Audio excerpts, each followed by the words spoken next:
Қайырлы күн достар, баршаларыңызға қазір сіздерге бір ән орындап бергім кеп тұр. Бұл ән менің өнердегі, өмірдегі керемет композитор Арайлым Саттарованың әніне жазылған.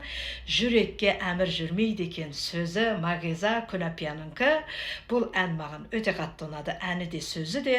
Ал қабыл алыңыздар, бағасын бере жатарсыздар. Ал кеттік.